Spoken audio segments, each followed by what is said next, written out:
if you just entered into a marriage, why wouldn't you want to eliminate the #2 cause of divorce? So just have the conversation about money and get on the same page. It's something that you can work out pretty easily and quickly. They have listened to the gambling story and they want me to help them get out by giving them money. They want me to send them some Bitcoin because it'd be easier transactions. Oh my gosh, that's so so it's like a scam that they're like, yeah, I'm in financial debt. I'm exactly like where you were. Oh boy. And having conversations about money forces you to talk about where your values are. All right, thanks for joining us. Let's get to it. Thanks so much for joining us today here on the Chalene Show, where Bret and I, my husband of 28 years, we're going to be talking about how we handle finances between the two of us as a married couple. We're going to share some of our practices and the ways that we have kind of been able to learn how to see eye to eye. We're also going to share some tips and suggestions. This conversation that we're going to have today, and it's just really going to be a conversation. We're going to share what we do. It's not to say that it's what you need to do or that our way is the only way or the right way. It's right for us. Although, you know what? What? Sometimes it's going to sound like that for me because I'm very opinionated. So just know that. I am too. Like right off the bat, like I'm going to say some things that sound very black and white, and because I usually live in the gray area. You do not live in the gray area. I was like, what? Who are you? What? No. Okay. So this is a question from Z, who is one of our Patreon members. And she said, I just really want to know everything about the finances. Like, do you and Bret have your finances separately? Do you have one account? Do you have joint accounts? Do you have separate accounts? Do you spend without discussing? And I want to know all the things. Wow. That could be the podcast. Yeah. So I guess that's what we're going to do is we're going to talk about all the things. I want to first start by saying, I think couples, it's like the older you are, if you've been independent for a longer period of time, it might be different. We got married when we were 25 and 26. 25 and 26. But we had been together for a long time at that point, like 4.5 years. Not a long time. And a long time when you're waiting for the ring. And we really didn't talk about it. We just did it. And by it, I mean we combined finances. Yeah. And I think our generation probably did that just spontaneously a lot more than maybe the next generation after us, because just like everything else, things evolved. And I think the generation right below us started families later. They got married later. A lot of times both the man and the woman or your partner or whatever did college. And let's be honest, college loans are a thing. I mean, it's one of those things. A nightmare thing. It's a nightmare thing. And it's definitely one of those things. I mean, how many relationship shows have we watched over the last 5 years? And when they enter the relationship, it's always like, so how much college debt do you have? How much college loan debt do you have? And it's a question all the time. Yeah. So for us, the way that we started our marriage off is we didn't really, I don't recall having a discussion. We just kind of agreed to do it. I do remember talking about, like, am I going to change my name to your last name? I do remember talking about us doing things jointly and together. Yes. And I remember vividly coming back from our honeymoon and going straight to the bank and changing everything immediately and putting, we weren't in the same bank. So I think we closed one of ours and went to that bank and just opened one together and just kind of put our names on it. And I think all you had to do was have your marriage certificate to be able to do that. And then that was it. So we'll tell you what we did and do, and then we'll share some suggestions. So again, I guess I've got to say this multiple times, this is just what we do. And we're not saying it's right for you. Somebody asks a question, we're going to share the details. We already knew by this point, we'd already talked a lot about money mindset. We'd already talked a lot about our beliefs around spending. We'd already spent 4.5 years together. So we already knew that we were on the same page. One of the very first times I went on a date with you, I was like, okay, first of all, he's not offended if I try to offer to pay, but he likes paying. And that meant a lot to me. And I think you probably were recognizing the fact that I was a hustler. A total hustler. But my nature, my upbringing, that's what this all comes from. So that's why when you are talking about a partner in this, you have to have some communication at the beginning, because everybody's coming from a different mindset and a background of money. And my money mindset was I saw my dad, I saw my grandfather, I saw the male in the relationship go out and pay for the pay for it. Whether that's good or bad, that was my upbringing. So I just was like, we go out to dinner, I'm paying for it. And I remember vividly you always hustling, and you like, we're going out to dinner Friday night, but I'm taking you out. And I never like fought you on that. I was like, okay, because I knew that's what she wanted to do. And I'd had a boyfriend, I don't know, sometime before you. I remember, we were like in the same situation, college students. And I remember going to 7-Eleven, and we both put like treats up on the counter. And then I remember after we got in the car, and he was like, whatever. He's like, you owe me $5 and some odd cents. And I'm just like, I made like a mental note, like, we're done. Like that's the equivalent today, like Venmo me. Yeah, well, $2.50. And that just for me, I was like not okay with that. I'm like, the reason why I wasn't okay with it is because I knew I was paying for him for certain things like that. Like, and so that he was already like in that tit for tat kind of mentality. I was like, I don't want to be with someone who's like keeping score like that, where it's like you're constantly running this ticker tape in your head. I don't want to do that. I want someone where it's like, it'll all work out. I like friendships that are like that. I don't want to go out with someone who's like, okay, I'll get this one, but you owe me blah, blah, blah. I don't want to do that. I want to know that it'll be reciprocated and it doesn't have to be to the dollar. That's just me. Yeah. So we combined our finances, and one probably mistake that we made is we didn't even ask a CPA if it was a good decision. I think today when couples get married or come together, like they need to decide, or not to decide, they should probably do some research and find out if it's in their best interest financially, because you could either save or lose money depending upon how it is you file. Yeah, I think eventually obviously you file jointly, but there are some circumstances when you get married in like the middle of the year, or like Sierra and Roman and Brock and Taylor did, where they were smart enough to like ask their CPA, how should we do this? Like here's what we made last year. Here's what we were projected to make this year. Should we file separately, or does it make sense for us to file jointly this year as a married couple? So those are questions that you, unless you're a CPA or your spouse is a CPA, can't answer. You need the help. Our finances are combined, but we also have individual accounts. So we have individual investments, but all of our businesses, everything is combined. But here's the thing that's kind of interesting. When we first got married, he had a job and I had a job, and I had businesses. So I had as you guys know the story, I was trying to make a million different things pop. So I had like one or two or maybe even three different businesses, DBAs. And then I had a job, and you had a job.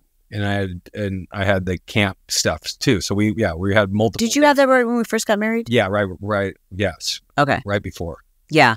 But nonetheless, we still combined everything. Yes. And I don't know, like we were talking about it today. I said, let's say, he was making like 75% more than me at his job, and I was making 25% of what he was making, would we still have combined finances? I think so. Yes.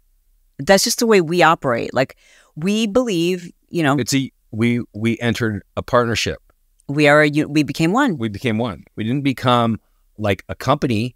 We became one source of funds. We're putting all together, and we're going to buy things together, and we're going to discuss like what we buy and our investments. And, also, it also helps if you want to buy a home. It's like a lot harder if your stuff's separate. You're like, you got to put it all together so that you have more money for a down payment. I mean, I don't know too many people nowadays that can afford 20% down by themselves when they're just starting out. Yeah. I think our guiding principle, again, this is right for us, was that we're married, and the more things we can do to create, I don't want to say accountability, but like to get deeper into it, to become more immersed, to become more one, the stronger our commitment was. Like, I think, when I think about times when we weren't getting along, if we weren't married and didn't have, think about, for example, when we discovered the gambling, if we weren't married, if we didn't have everything combined, if we didn't have, obviously, kids, but I'm just saying, all hypothetical, would I have walked away? Probably. Yeah.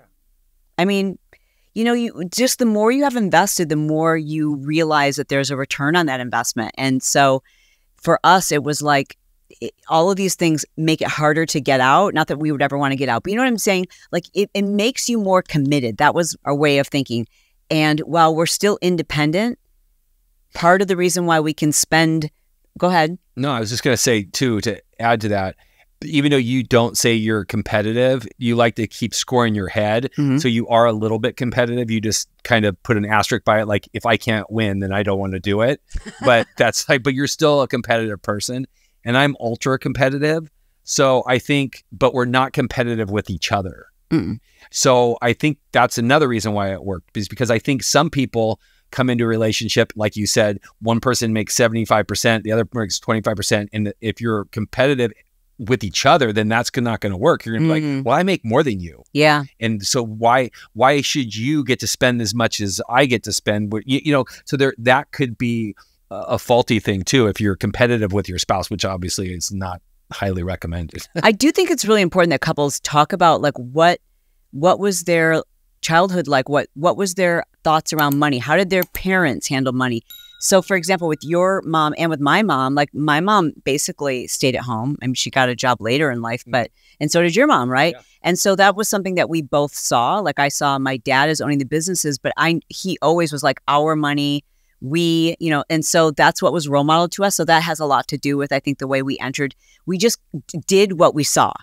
And I think some couples today either do what they see or they keep doing what they've done. In other words, they just get together and they're like, well, we just never had that conversation. So they just keep doing what they're doing.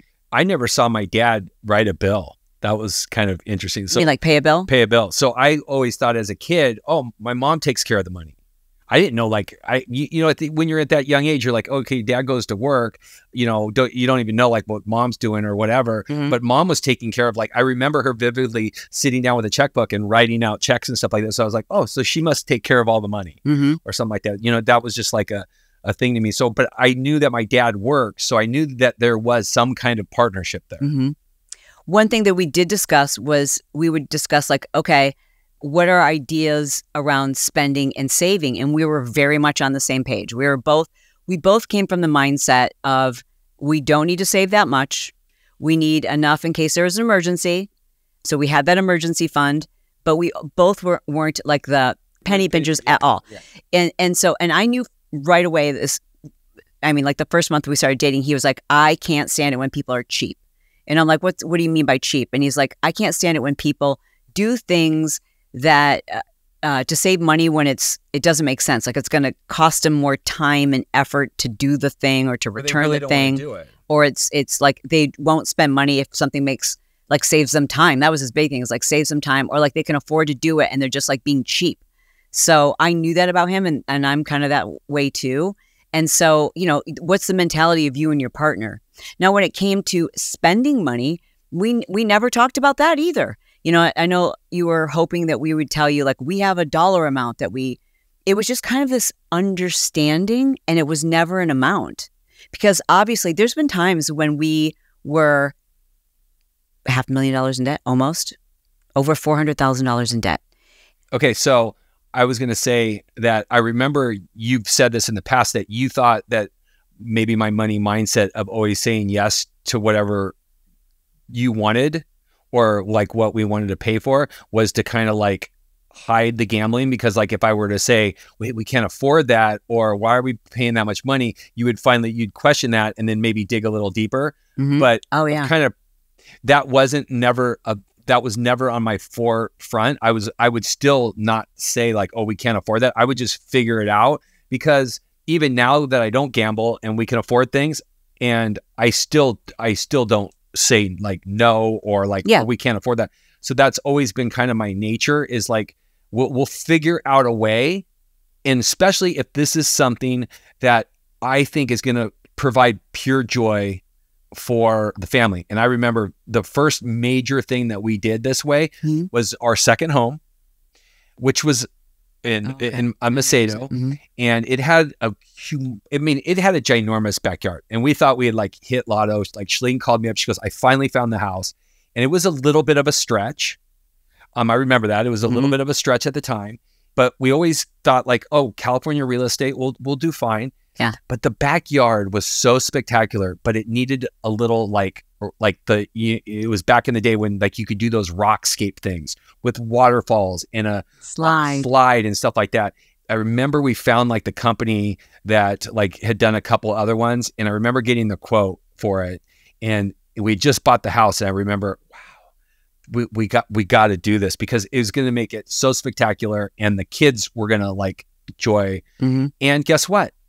It worked out that way. I mean, we paid for it. We had to sacrifice, and we weren't afraid to do that. Like that's another thing. If there's a big purchase that you and your spouse see that's beneficial, there might be some sacrifice that you have to make for the next 3, 4, or 5 months to accommodate that. Like, what does that mean? Like maybe not to go out to dinner. And I remember like Chalene's like, we just did that huge thing. We probably shouldn't go out to dinner as much as, you know, we were. And I was like, perfect. Maybe we didn't get as many babysitters or something like that. So we just kind of like cut back a little bit.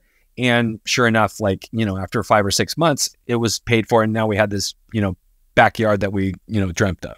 And, you know, talking about finances is complicated because we've been married for 28 years, number one. Number two is we've been severely in debt, and that debt was in the majority of that was because of your gambling addiction, which I don't think we've ever done a full episode about that. We've done hundreds of we've podcasts. talked about a little bit, but we've never done one on YouTube, but we've done hundreds of. Not hundreds. I'm the exaggerator here. We've exhausted the gambling and the debt and stuff like that on podcasts. Like if that's how you feel, that's fine. We've done 10 years of podcasting. We've done probably at least 7.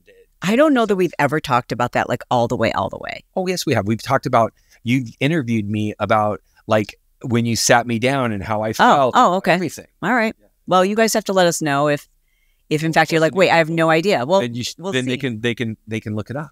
Well, I guess what I'm getting from your body language is you don't want to talk about it. I'll talk about it again. I'm just saying, like, look, we've already talked about it. The only reason why I bring it up is because I think there are people listening who may be new, and I think that a lot of marriages encounter these moments where it's like everything implodes.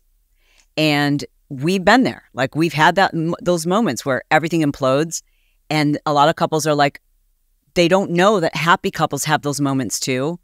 And that there are ways, depending on how both people respond to it, to come out of it better. I do have 2 gentlemen from India on Instagram that keep DMing me. I finally blocked them because they have listened to the gambling story and they want me to help them get out by giving them money. Are you serious? Sending them money and especially they want me to send them some Bitcoin because it'd be easier transactions. Oh my gosh, that's so it's funny. It's like a scam that they're like, yeah, I'm in financial debt. I'm exactly like where you were. Oh boy, you know. So it's like, but my point is, it's nuanced and it's not just a black and white. Here are the rules, and I know people want that, and you're going to see YouTube videos or listen to podcast episodes where they say, you know, you should have an exact number that you both agree upon is. Like, we don't have to discuss it. We can just spend it. We never had that, and we still don't have that. In fact, what we talked about this question before filming or before recording, and what we have is such a complete understanding of how the other person thinks in terms of like what's a ridiculous thing to spend money on, what's reasonable, what's a waste of money. And so there isn't an amount. Like I wouldn't ask him if I wanted to buy a $400 pair of shoes. I would just buy them. But I would say to him, and I never have to ask his permission. He never has to ask my permission, but we've always done this. Like we ask anyways, just like out of courtesy. Does that make sense? Yeah. And especially with me, like just the other day, I bought a new pair of slides because my other ones were 20 years old. 20 years old. And so, but when I found them and I was walking back from the gym without Chalene and I walked in and I can afford the pair of slides. Not even like it's fine. But because it was like a big enough purchase to where like, I was like, does Chalene even like these? I think your thinking was, this is more money than I've ever, a pair of flip-flops, let's call them flip-flops, however you want to call them. Shoes. And, but they're just like, they're rubber. And so I think in your mind, you were like, they're designer. Is this stupid? Is this dumb? Is this a bad purchase? Or do you not like them? Like, because, you know, they are a little different looking. You know, they're not like, you know, they're not the typical sandal that I would wear. So I ran that by you. Like we do that. Like, does this make sense? You did that with the purse. You did that with the purse that you bought in Miami. You literally came out and you're like, that's the most statement spectacular purse. That's the most Chalene purse I've ever seen, I said. And I was like, and you're like, but it's X amount. I'm like, yeah. You go get it. But you love it. Yeah. Like you literally just said, since you've got it, you've probably already, you know, taken it out more than any purse I've ever seen you. So, I mean, but that's an example of something that like, I would never, he knows, I would never spend a crazy amount of money on a purse because, well, I mean, crazy is all relative. Yeah. I wouldn't spend the money that we could afford to spend on a purse because I think it's a dumb thing to spend money on, unless you're like going to have it forever. And my mind has changed about that. Like, you know, some of the purses I bought in the past, I'm like, why did I buy this? Like to flex, it's so dumb. Like now I don't think that way. Now I buy purses because I'm like, this is an amazing statement piece. Like it says, you know, it like matches my style. It's not because it says Fendi across the top or whatever. But when it comes to our spending, we don't run things by each other if we know it's reasonable and we know it's the other person wants that thing too. So for example, we were just working on getting flights for our kids to fly here to visit us in the south of France. And I didn't even ask what the amount was because we both want them to be here. And I knew if it was unreasonable, he would say, I don't know if we should do this. It's X amount if it were unreasonable. But like, I always put an amount in my head when you're getting a quote. You know, like obviously you can look at a price tag and like, no, but like when it's like a price for a flight or a hotel or whatever it might be, that's like, you know, you don't know what the price is going to be because maybe it's seasonal, maybe it changes, whatever. And so I had a price in my head and it was literally like half the price of what was in my head. So I was like, you know, I don't even think I told you until like, you know, after it was already booked and sealed, because we had already discussed like we want our kids here. So it doesn't matter really. I mean, at some point it would have been like, no, that's an unreasonable amount of money to spend, but it wasn't. I think it's okay though for couples to have an amount, especially again, we're in a different place. But when we were in debt, remember, and we both agreed, like this was a really important pivotal moment in our relationship where we agreed that we would not use our credit cards, that we would basically cut up our credit cards other than we kept American Express because that has to be paid off every month. And we both agreed that we didn't want to file for bankruptcy. We didn't feel like that was right. We both agreed, like we had these conversations and having conversations about money forces you to talk about where your values are. And our values were such that we were like, we got ourselves into this mess. We're not going to strap, you know, other people with our debt by filing for bankruptcy. We also believed like, okay, let's only spend cash. We didn't go out to dinner. We didn't, you know, we ate at home. Like we both agreed to do those things.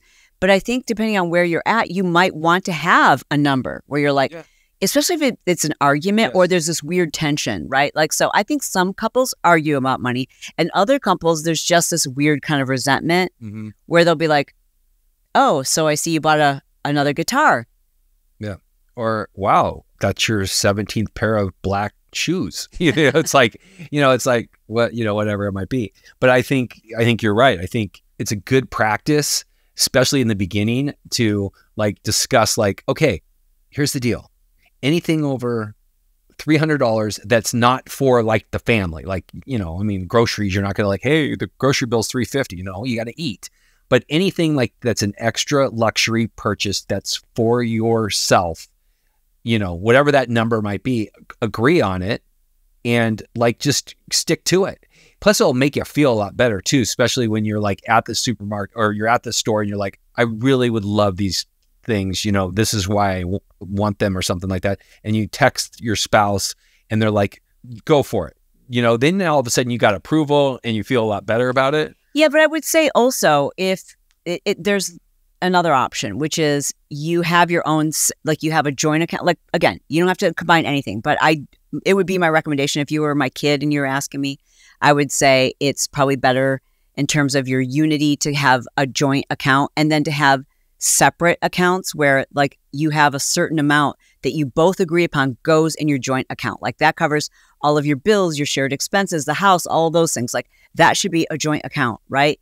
And then you have the rest that goes to your independent accounts, separate accounts, if that works for you, especially if there's this weird, like you feel awkward or it doesn't feel right for you to ask your partner, like, can I buy these shoes? Even though like sometimes we'll say that to each other, even though we know it's not like a can I, it's like, does this make sense? Yeah. It's almost like we're... So what you're saying is to, instead of having to run it by somebody, just have like almost like a fun account or a slush account where it's just like, oh, there's $500 in my slush account. I'm just going to buy this. I don't need to worry about if you think it's wasteful for me to buy another guitar, let's say, or whatever, you know, because everyone has their thing that brings them joy and they like to spend money on that might not make sense to somebody else. Yeah. We are that way. Like there's things that, you know, he's like, I don't know why you would spend money on that. And you have things you like to spend money on. I'm like, I don't know why we're spending money on that. But like you can, because we respect that it brings the other person joy. But I do think if that feels weird, or if you don't feel like you're at that place in your relationship, I think an alternative is to have your own separate accounts, right? Yeah.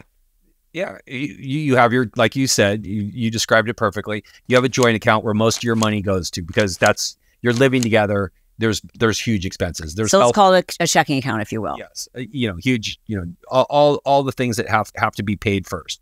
And then at the end of the day, maybe you agree upon an amount that is going to go towards your private account or your individual account or whatever. Steve Harvey suggests 4 accounts, and I like this idea. He says he recommends for couples that they have a joint account that they're paying all their bills out of. They have individual accounts they can do whatever they want with. And then they have the 4th account, which is their either savings or investments that they're both, it's like your nest egg, if you will. I see where he's going with that. Mm-hmm. Because that's what we did. I mean, we don't have that account, but between 5 and 15%, once we got out of debt, between 5 and 15% of our income goes into investments every single year. How important do you think it is for couples to be on the same page from a money mindset? Well, it's the reason why it's the second leader in divorce. Mm-hmm. So if you're not on the same page, it's going to lead to a problem. And I will say this, a lot of times people, they're aware of their scarcity mindset or their fear around money, but they don't know how to change it. And so I would say if you recognize you and your spouse are very different in terms of like how you view money, because we both so for example, when we did discover the gambling, people were like, oh my gosh, did you ever trust him around money again? I'm like, yeah, actually, eventually we did. It wasn't like it wasn't the money that it was unsure about. I was more like, what is it going to require for me to believe everything you say, right? Because there's a lot of hiding and things like that when gambling or any addictions involved, any addiction, whether it's drinking or shopping or porn or whatever, there's lies, right? And so you've got to rebuild that trust. For me, the money isn't like, I'm never worried about money. We can get wiped out and I'm like, that's fine. We'll come back from that. Once you know how to make money, once you know how to build a business, at least for me anyways, with my mindset, I'm like, we'll always rebuild.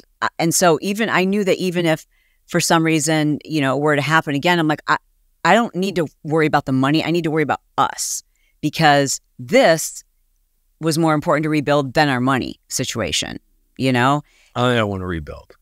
You don't? No. Because I know intimately where we're at, and I don't want to rebuild. We would be fine. We'd run a business. We'd be fine and stuff like that. But like, there is a thing about when you get on the same page with your spouse, and we both agreed, like, investing our money so that we don't have to work as hard. Our money can work for us was important to us. So yeah. Okay, let me ask you this.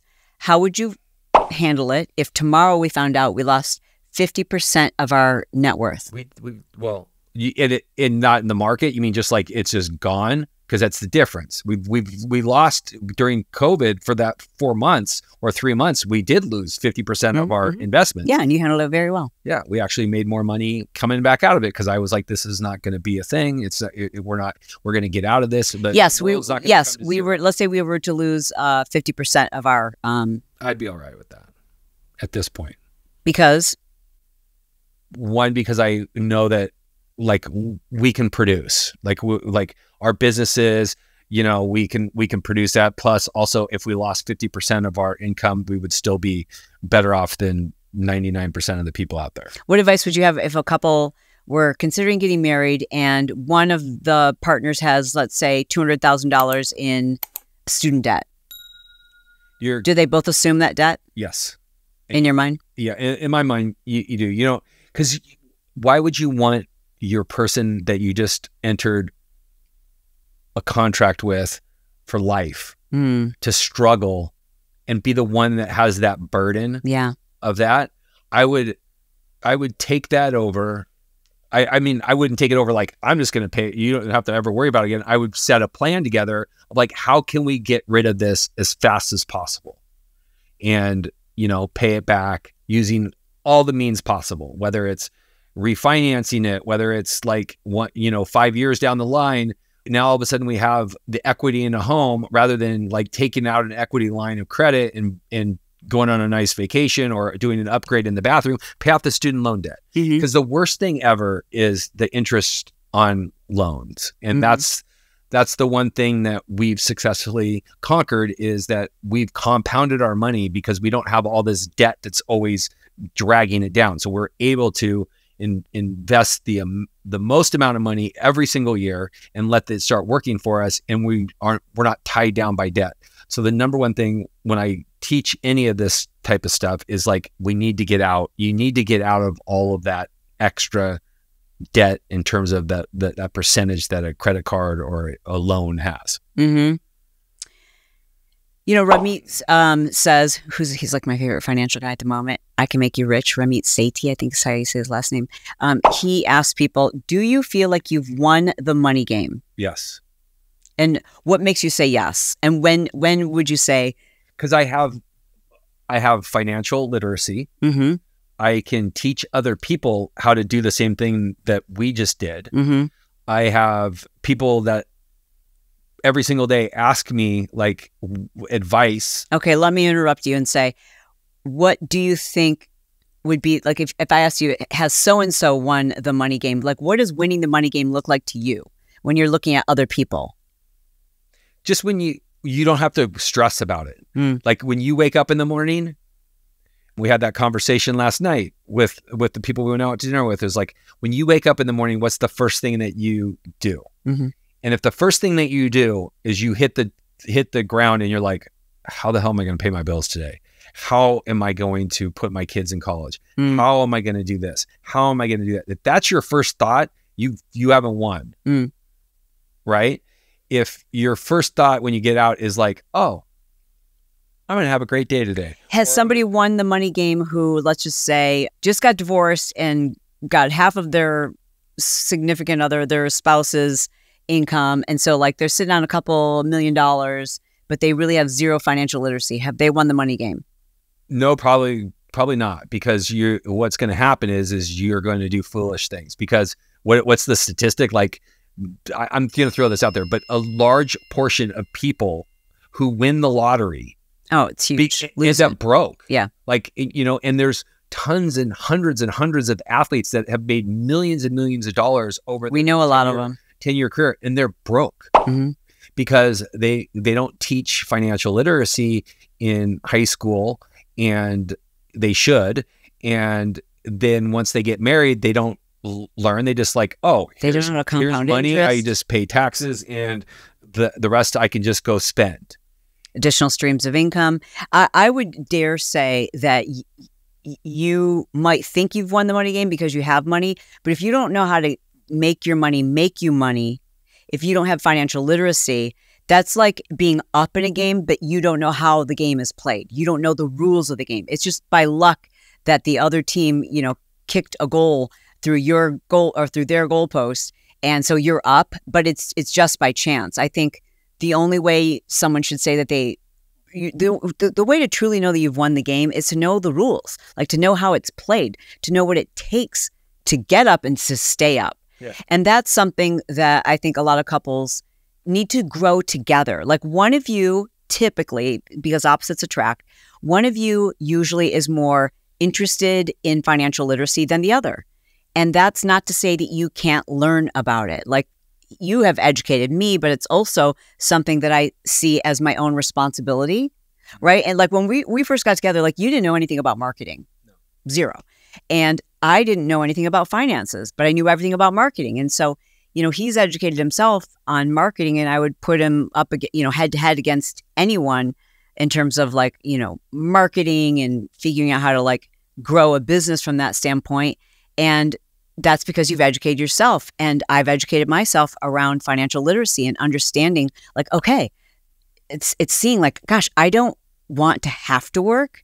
I want to be in a place where I love working, but I don't need to. And neither of us need to work because we've made our money work for us. And you can do that too. And like, this is a perfect spot for a shameless plug for, he's got a course called Money Matters. It's not an investing course. It is financial literacy. Your high schoolers should go through it. You should go through it. Like it should be taught in schools. Our kids have gone through it. Yes. And because of it, our kids really are at an advantage. Like they know how to invest, they know how to manage their money, and hopefully they feel like they're in a position to win the money game. And it's small right now. It's smaller, but that's the wonders of compounding your money over time. It's when you start young and stuff.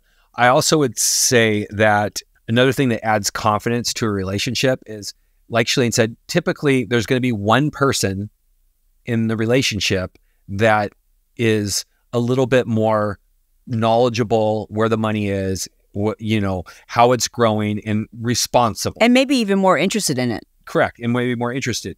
In this relationship, that would be me. But, and we've had the same financial advisor since 2004. So he went through the gambling and everything. And he knows. And he knew all about it. He knew all about it. And we had to shift roles for a short period of time, like where I was then the person who was in charge of all of those accounts. And I know, you know, to cut to the chase, there came a point at which where I'm like, this is way more interesting for you. And I don't want this responsibility. I just want to be able to see where everything is and how we're doing on occasion. But like, it's just not as interesting, or as like for you, it's almost like a game. It's like exciting for you to see like how our accounts grow like every couple of days. So I'm like, well, and keep up on it, because are we still okay? You know? Yeah. I mean, I could literally shift all of our money into a place where I don't have to like think about it anymore. But I also know like there is a part of me that I like to like learn about CEOs. I like to learn about industries. I like to learn about trends. It's fun for me. It's knowledge that I like to do. It's really important if you do have one of those financial advisors, because typically, like in our case, I was the one that was like in charge of that, because just by default, and it was my thing. And she, not that she didn't have interest in it, it was just like something that I took over. But it is important that our financial advisor at least texts Chalene, I don't know, once a quarter or whatever, and he'll just like, hey, do you need anything? Once a month, yeah. Once a month, like, hey, and I don't even know about it. Like, you know, it's almost like his way of saying, I'm on both your teams. Yep. Even though Bret's talking to me on almost... If anything feels awry, if you have any questions, like it's awesome. I did want to say this. It is important that you both come to, like, you don't have to have the exact same mindset, but it's so much more healthy if the two of you can grow towards kind of a meeting ground, like a middle ground, if you will. And so I want to recommend some books, because that's really helped us both in terms of our money mindset and our financial awareness is books and podcasts and listening to YouTubes and watching Netflix, like, you know, and so I'm going to list a couple of great resources. I'm going to list for you a couple of great books that I recommend, and I'll tell you why they're important to listen to. I will tell you that probably the one that I recommend the most, and I started listening to it in the 80s, it's called Prosperity Consciousness. And this is a super duper old, it was on cassette. And I used to listen to it on cassette. And then I was just like Googling to see, like, did anyone ever turn this into a book? No one ever turned it into a book. However, someone took the original recordings and turned it into an Audible. So it's only available on Audible. Somebody needs, maybe I'll get the rights to it and re-release it as a book. So it's Prosperity Consciousness. It is phenomenal. I listen to it at least once a year. I make everyone I know listen to it, because it will help to shift your mindset around money. But there's some updated ones too that I'm going to list for you, like Money Mindset and a few others, Millionaire Mindset. I can't remember the names of them, but I'll put them in our description below. And anyways, this book has some outdated examples, but if you're listening to like the concepts and the message, it's timeless. And that will really help a lot. because I do think it's important that you get on that same, because like if one partner, one of the two of you just feels like you need to save, and you're afraid to spend, and you're afraid to enjoy life, and the other person is like, I want to live, I want to enjoy the fruits of my labor, and I want to do nice things. You're always going to have this like, resentment towards each other. Correct. You got to be on the same car. Got to be in the same car? Yeah, or on it. No, in the same car. Okay. Not in different cars. They're going different paths. Yeah. Like at least in the same car. Like if you can be teammates in money, you're unstoppable. So don't just, instead of like fighting your partner and resenting them or calling them names like, oh, you're cheap, or you spend with reckless abandon, like don't call each other names, like just really start discussing this and getting on the same page. How would you tell a couple, like some good tips on like how to start having these conversations? Like maybe a money date? Yeah, that's exactly what I was going to say. Like just have a money date, and guess what? The first one's going to suck. Especially if you're not on the same page. If you're on the same page, then you probably are already like, you don't need a date. You can just like, we'll just go drink champagne and talk about how much money we have. But if more than likely you're not on the same page, or you have some things to discuss, whether it's about how you grew up around money, what your feelings about money, your retirement about money. There's so many different things that you can start talking about. Like, are you renting? Do you want to buy a house? Well, you better set up together a plan. And that plan starts with like a money date. Like literally like sit down and go, these are all of our accounts. And why do you want to buy a house? Do you want to buy a house because that feels like that's the definition of success to you? Do you want to buy a house because that means security for you? Have you both really looked at the research and used like a buy versus rent money calculator, which you can just Google it and you can see does it even make sense for you? Like we're all so caught up in these like stereotypes and like messages that like, oh, you're only successful if you own a home. That's not necessarily true. It might be the dumbest decision you ever make. I mean, we can afford to buy a house in Miami, which we're thinking about moving there, but it doesn't make any sense right now. To buy one right now. So yeah. Also like on that money date, you could talk about like, if you have that debt, like how are we going to pay off that debt? So there's so many different strategies that you can do, that you could start making these money dates once a week, or, a couple times a month, and you don't have to go anywhere. You just do them at the house. And I think it would be important in that date, and just like he said, maybe just do it once a month, not every week, right? You don't want every date night to be about money, but like if once a month you just set aside time, it doesn't mean you have to go out to dinner. Like you said, it's time that we have scheduled to sit down and have this conversation. And you can start by talking about like, what do we want to be excited about in the future? What's something that's like really important to me? I always dreamed of being able to fly my family to Europe. I've always dreamed of being able to buy my mom a home, or I've always dreamed of being able to, How about we're going to have a family and we want to have our kids go to college. So what does that look like? And and just let each other get your dreams on paper, and you don't have to tell them that's a dumb idea or a good idea, but it's important to understand what those dreams are, and then understand why is that important to you, right? Because, so often we make these assumptions about other people. Like maybe you want to buy your mother a home because you feel like she deserves that, she wants that.